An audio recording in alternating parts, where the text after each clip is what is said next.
Nadine Morano, vous nous avez fait le plaisir de rester pour écouter Gaspard Proust qui est en studio. Bonjour Gaspard, comment ça roule ce matin?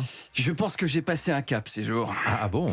Jeudi, ici, j'ai proposé une analyse de premier plan sur les Brian de France, ainsi que sur les pensées profondes du guérillerio cinématographique Adèle Haenel.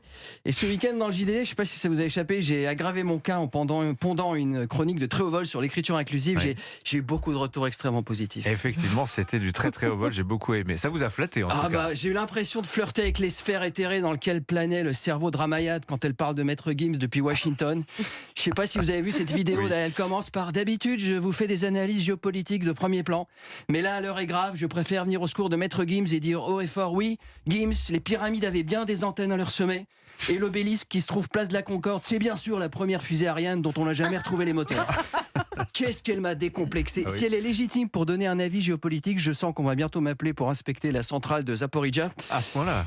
Ouais, j'ai l'impression d'être devenu un intellectuel engagé, tu sais, comme... Ce matin, j'ai failli venir en costard noir, chemise blanche déboutonnée, mais bon, il y a un hic. Comment ça, un hic? La rançon de la gloire, ça a aussi causé son lot de jalousie. C'est pas juste de savoir mieux écrire que BHL et autres. L'écriture non inclusive est une relique du patriarcat, espèce de sale facho, et du coup, j'ai senti que j'avais déconné, Dimitri. Avec mes petites provocations, j'ai fait sortir du bois des gens. Ah oui, mais qui ça? Ils ont poussé comme des mycoses après une golden shower sur le crâne d'un zadiste dans la position chien tête en bas.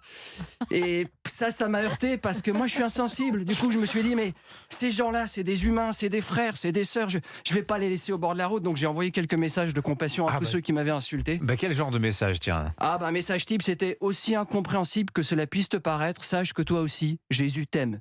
Et tu vois, moi ça m'a étonné Dimitri parce que ces gens savent que je suis un homme respectable et modéré. Je suis quand même en couple avec Sandrine. Moi, la lutte contre la stigmatisation de la grossophobie dans l'intersectionnalité du mégenrage racialiste écocide-antifa non-binaire en jet privé, c'est mon quotidien. Non mais attendez, jeudi vous avez dit que vous n'étiez plus avec Sandrine Rousseau. Mais quand est-ce que vous allez cesser de croire ce que je raconte ici? Vous n'avez toujours pas compris que chaque matin, c'était d'abord un hommage à Stanislavski? L'art de se glisser dans un personnage qui, par la catharsis des idées sombres, fera progresser l'humanité vers le Yel pour toutes celles et ceux. Mais bon, ce matin, j'ai décidé d'aller récupérer toutes ces brebis perdues que j'ai heurtées dans leurs convictions. Comment allez-vous faire, Gaspard? Facile, parce que qui qu'on a comme invité ce matin? Eh bien, Nadine Morano. Et oui, la victime idéale pour se refaire la cerise qui me fera entrer au panthéon des luttes de la gauche. Entre ici, Nadine, et ton terrible cortège de saillies anti-centre d'accueil pour migrants. Donc ce matin, je sens que vous allez nous tenter un humour très engagé à gauche. Mon ADN, j'ai envie de dire. Alors, je vous préviens, Nadine, mettez votre masque à gaz, votre combinaison de cosmonaute passe, ça va défourailler sec. Allons-y. Ce matin, des heures sombres planent sur cette matinale, car nous recevons Nadine Morano, la Rachel Keke de la droite nationale, la Zemmour version salon de manucure. Et tout de suite, Madame Morano, j'ai envie de vous poser une première réponse, car ici nous posons les réponses, et c'est à vous de vous poser les bonnes questions. Morano, ça serait pas d'origine italienne comme Berlusconi, Meloni ou Mussolini? Vous n'avez pas honte, Madame, rien que par votre patronyme de véhiculer des idées fascistes? Ne dites rien, Morano, Nadine, que vous êtes coupable. Nos auditeurs ont le droit de savoir que vous étiez aux manifs d'extrême droite, exclu Europe 1. Ah, notre invité était dans les manifestations d'extrême droite. Bien sûr, Dimitri. Qui croyez-vous donc que ce fux, que cette nana qui se trémoussait sur un char en cagoule noire avec la pancarte « Ich bin ein Kischloren ». Oh, comme pour aggraver votre cas, Nadine, il se murmure que vous pourriez être sur la liste du RN pour les prochaines élections européennes. Ça veut dire que vous avez parlé à des gens du RN? Eh oui. Mais ça va être quoi votre prochaine provocation? Donner une interview à Laurence Ferrari sur CNews? Non, écoutez, Monsieur J'ai pas Proust. fini. Nadine, vous l'extrémiste écocide de droite extrêmement extrême, c'est pas parce que vous venez planquer derrière un tailleur Chanel à vérifier si c'est un vrai. Le service des douanes est là. Vous êtes vous êtes de ces idées nauséabondes qui flirtent à l'asymptote avec les reliques des poils de couilles d'Hitler. Je le dis, oui.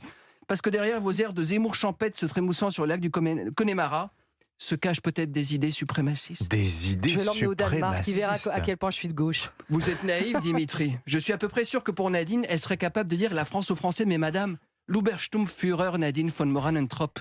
Dans quel pays dit-on encore des choses pareilles? Est-ce que vous pensez vraiment que les Marocains disent le Maroc aux Marocains, les Algériens l'Algérie aux Algériens, ou pire, les Ukrainiens l'Ukraine aux Ukrainiens? Mais tant qu'on sera là pour dire qu'on est là, parce qu'on est là, no passaran. C'est bon, j'ai la moyenne? Parfait, bravo. Alors, pour rebondir sur une chose, tout à l'heure, Nadine Morano a dit que Éric Ciotti n'avait qu'une parole. Comme dirait Elisabeth Borne, Ciotti, le contrat de confiance. Merci beaucoup, Gaspard Proust. Il a dépassé les bornes, là. Stanislavski, il a tout, il a dit. J'avais dit tout à l'heure 3 milliards ou 3 000 milliards de dettes, là. J'ai un doute. 3 milliards 3 000 milliards. Ah bah, Donner Vidal-Revel, directeur pour être sûr que ma général langue n'a pas d'Europe 1, vient de me fourché. dire, vous avez dit 3 milliards. Alors Vous c'est avez dit- 3 000 milliards. Alors c'est bien de... Parce que j'ai eu un doute de me poser la question si ma langue n'avait pas fourché. Bah, vous voyez, vous n'êtes même pas aperçu que j'avais fait un lapsus, là. Parce que j'ai pas écouté. Eh ben, Je suis voilà. tombé que sur la Plutôt que de partie raconter gênante. C'est ça qui est des trucs, voilà. Vous auriez mieux fait de m'écouter. Bah, c'est bien parce que comme ça, j'ai rectifié. Bah, Merci, merci. Gaspard Proust.